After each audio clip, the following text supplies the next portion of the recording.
Shalom, I'm Rabbi Michael Panitz. I'm the Rabbi of Temple Israel of Norfolk, Virginia, speaking to you from the pulpit of my congregation. At this time, I'd like to speak to you about the Jewish festival of Hanukkah. And I'm going to talk about the quote-unquote prose and quote-unquote poetry of Hanukkah. We like to think of a particular story as the quote traditional story of Hanukkah. In fact, there are two kinds of stories, and each one is traditional. Let's remember them both. The first story comes to us from the Babylonian Talmud, the basic rabbinic encyclopedia. This story was unknown in earlier Jewish literature. Its Talmudic source is no earlier than the 3rd century of the Common Era, which is to say some 400 years or more after the events of Hanukkah. Nonetheless, the Talmud story is often the story that people erroneously think to be the only authentic one, because it is familiar to us from Sunday school, from greeting cards, and from the media. In this story, the brave Maccabee soldiers, Jewish soldiers, defeat the Syrian Greeks, liberate the Jewish temple, and on 25 Kislev, the month approximately December, with the fighting having ended, they scour the vandalized temple to find oil, olive oil, suitable for relighting the 7 reservoirs of the menorah, the sacred lampstand. Alas, they find only 1 cruse of oil that had not been polluted by the enemy soldiers. They pour that oil into the menorah and judge that it could only suffice for 1 day. They know that it would take 8 days for fresh oil to be procured, but they trust in God and they light the menorah forthwith. A great miracle ensues.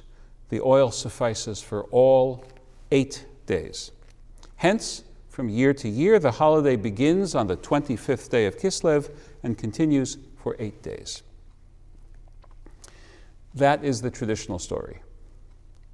Even in pre-modern times, rabbinic commentators had some hesitation about that story.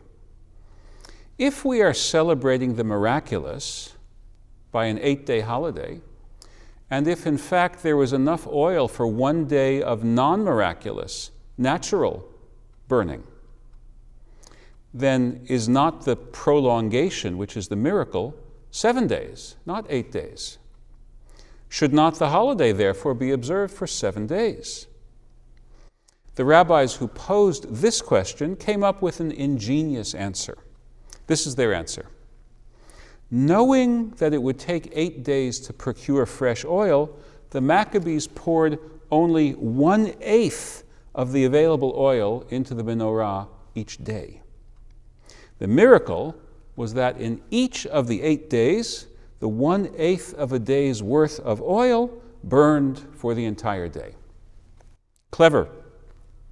Indeed, too clever, because that notion is totally absent from the Talmudic source of the story.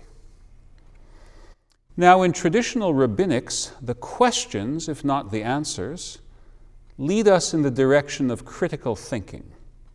Here too, the question shows that the 8-day duration for the holiday is somewhat ill-fitting in the garment of the traditional story. And so, we proceed to the other Jewish story. In fact, also traditional, but not thought of in the same way. That is because the other story is based on Jewish books that had been forgotten by our people, preserved by the church, and only reintroduced into Jewish consciousness during the Renaissance and more recently. This other story is based on the 1st and 2nd books of the Maccabees, written, unlike the Talmud, only decades after the original Hanukkah, much, much closer to the original events that they portray. And therefore, more likely to be historically accurate. In this story, the Maccabees defeat the Syrian Greeks and liberate the ruined temple and its courtyard in the weeks or perhaps a month or two prior to the 25th day of Kislev. The date of liberation is not specified, but it is after the holiday of Sukkot in mid-Tishrei, which is to say late September, early October. And therefore, it is less than 2 1/3 months prior to 25 Kislev.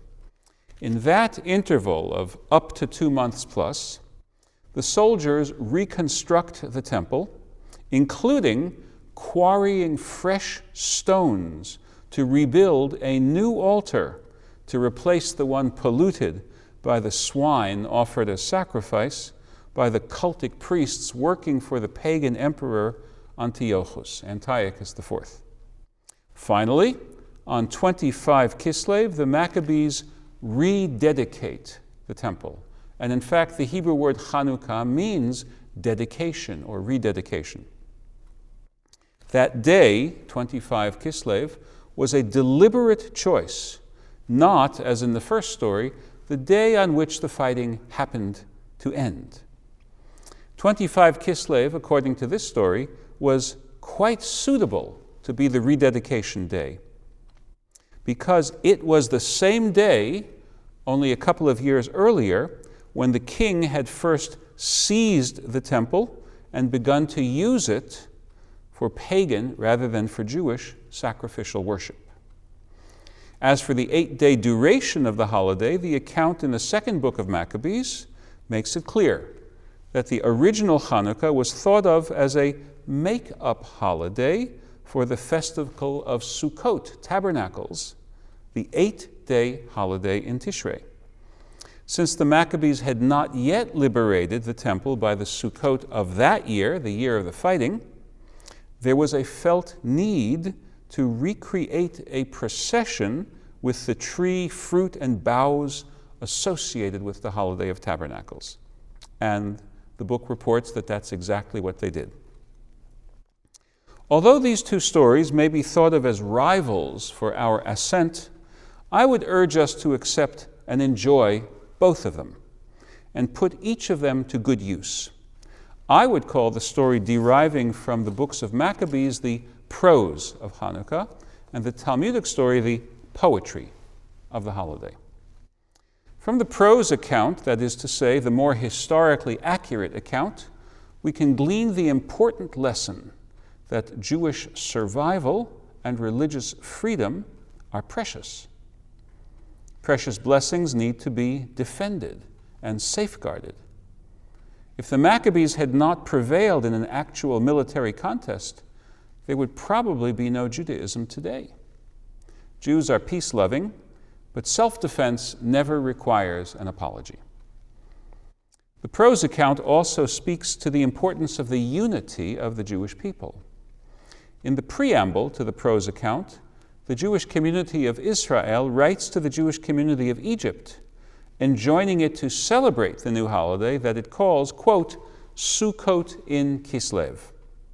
That means there was a time when Hanukkah observance was new and had not yet spread beyond the land of Israel.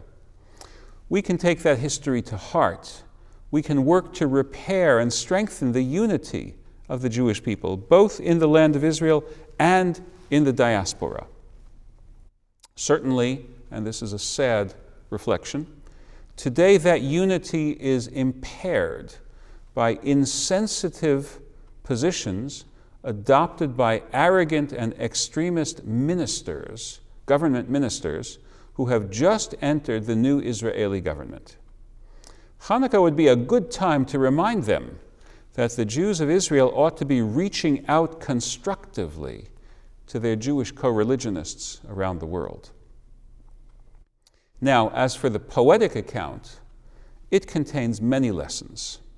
It tells us, for example, that we should always do our utmost and yet also hope for that intangible, value-added quality that lets people prevail over great odds.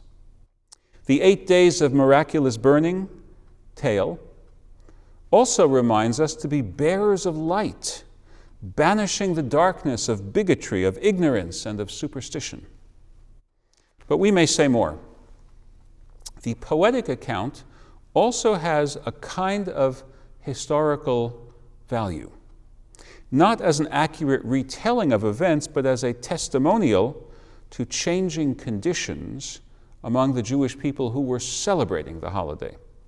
Remember that the poetic account is first found in the Babylonian Talmud. That book is from after the destruction of the Jerusalem temple in the year 70 of the Common Era, and also after the failed Bar Kokhba revolt of the years 132 to 135. The 8 Days of Light story shifts focus away from the fighting to the miracle accomplished during the post-war peace. It is an appropriate reinterpretation of Hanukkah away from being a call to arms. We know that, historically, after the disastrous end of the Bar Kokhba revolt, the rabbis discouraged further Jewish insurrections against Rome. They preached endurance rather than armed struggle. Roman legions might not be defeated by a new Maccabee, but Rome might be contained and outlasted. And that rabbinic strategy is precisely what came to pass. Hanukkah fact and Hanukkah fancy, history and legend, prose and poetry, both are necessary, both are useful. Happy Hanukkah.